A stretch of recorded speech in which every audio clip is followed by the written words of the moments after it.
देखो अब next video के में बना रहे हैं तो जो कल की थी उससे अगला वाला। अब इसमें क्या है, अर्धायु काल, वह समय जिसमें कोई अभिकारक अपनी प्रारंभिक सांद्रता का आधा रह जाता है। ठीक है, अर्ध आयु काल कहलाता है। इसे टी हाफ से व्यक्त करते हैं। अब इसका जो फॉर्मूला है वो हमें डेरिवेट करना है। तो प्रथम कोटि की अभिक्रिया के समीकरण से, तो प्रथम कोटि की अभिक्रिया की समीकरण जो थी वो था k बराबर 2.303 बटे टी log 10 बेस पर a बटे a माइनस एच।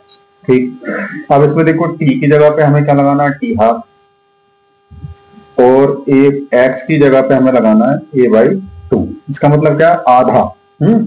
तो आधा लगाएंगे इसमें तो k बराबर हो जाएगा 2.303 बटे टी हाफ log 10 बेस पर a बटे a माइनस a बटे 2। अब लघुत्तम लेंगे इसका 2.303 बटे टी हाफ log 10 बेस पर a तो ऐसे ही रहेगा, यहां पे हमने लघुत्तम ले लिया 2, तो ये हो जाएगा 2a माइनस a। बटे की चीज कहां जाती है, ऊपर, तो ये हो जाएगा 2.303 बटे टी हाफ log 10 बेस पर, ये हो गया 2a। देखो दो में से एक जाएगा, कितना बचेगा, a से a काट देंगे, तो k बराबर हो जाएगा 2.303 बटे टी हाफ और log 10 बेस पर 2, 10 पे 2 का मान लगा देंगे, 2.303 बटे टी हाफ, इसका मान होता है 0.3080, तो k बराबर हो गया, इनकी गुणा आती है 0.693 बटे टी हाफ। ये इसका फॉर्मूला हो गया। देखो अर्धायु काल दोबारा से समझ लें। तो अर्धायु काल क्या होता है, ऐसा समय जिसमें कोई अभिकारक अपनी प्रारंभिक सांद्रता का आधा रह जाता है। ठीक है, उसे क्या कहते हैं, अर्धायु काल, और इसको टी हाफ से व्यक्त करते हैं। अब इसका हमें रिलेशन निकालना है, यानी जो समीकरण है, जो सूत्र है वो निकालना है। तो प्रथम कोटि की अभिक्रिया, चलिए हमने प्रथम कोटि की अभिक्रिया का समीकरण ये होता है, पिछली वीडियो में करा चुके हैं। अब इसमें आपका क्या आता है, देखो टी हाफ, टी की जगह x की जगह a बटे 2, इसमें मान जब लगाया हमने तो यहाँ लगा दिया x का और यहाँ लगा दिया टी हाफ। अब x की जगह पे हमने क्या लगाया, a बटे 2, 2 लघुत्तम ले लिया, 2 इधर आ गया। ठीक, 2 में से ये जाएगा, बटे की चीज कहाँ जाती है, ऊपर, यहाँ कितना बचा, 2 में से 1 गया तो a से a कैंसिल हुआ, log 2 आ गया, log 2 का मान लगाया, फिर जब इसकी गुणा करते हैं तो सूत्र ये बन जाता है। ठीक है, देखो अब आता आभासी एक अणु अभिक्रिया, वह अभिक्रिया जिसकी दर समीकरण से अभिक्रिया प्रथम कोटि की प्रकट होती है, परंतु वास्तव में अभिक्रिया में एक से अधिक अणु भाग लेते हैं, आभासी प्रथम कोटि अभिक्रिया या छद्म अभिक्रिया कहलाती है। ठीक है, इसमें एग्जाम्पल ले लें, जैसे सुक्रोज का जल अपघटन। तो सुक्रोज क्या होता है, चीनी, C12H22O11, इसकी जल से रिएक्शन करेंगे, ग्लूकोज और फ्रक्टोज बन जाएगा। अब यहाँ से अगर R निकालें तो R इसका निकलेगा, तो जल यहाँ पे आना चाहिए था, जल यहाँ पे नहीं आया। तो देखो ये क्या होता है, जल हमेशा विलायक होता है, अभिकारक नहीं होता है। ये बात यहाँ पे याद रखनी है। देखो अब आता है अभिक्रिया की आणविकता। तो किसी अभिक्रिया के प्रारंभिक पद में भाग लेने वाले अभिकारी अणुओं की संख्या, जिनकी आपस में एक साथ टक्कर होने से अभिक्रिया होती है, अभिक्रिया की आणविकता कहलाती है। तो शॉर्ट फॉर्म में इसको समझ लें कि अभिकारी जो अभिक्रिया के प्रारंभिक पद में जितने अणु भाग लेते हैं वो उसकी आणविकता कहलाती है। ठीक है, ये क्या कितने प्रकार की होती है, 3 प्रकार की। अगर एक अभिकारक से उत्पाद बन रहा है तो एक अणु होगी, 2 अभिकारक से उत्पाद बनेगा द्विअणुक होगी, 3 अभिकारक से उत्पाद बनेगा तो त्रिअणुक होगी। ये बात इसमें पता नहीं है। अब देखो अभिक्रिया की कोटि और आणविकता में अंतर ये आता है बहुत बार, जितनी भी बना रहे हैं इस टाइम पे। ठीक है, अभिक्रिया के किसी प्रारंभिक पद में भाग लेने वाले अभिकारी अणुओं की संख्या अभिक्रिया की आणविकता कहलाती है, जबकि कोटि इस पर निर्भर नहीं करती है।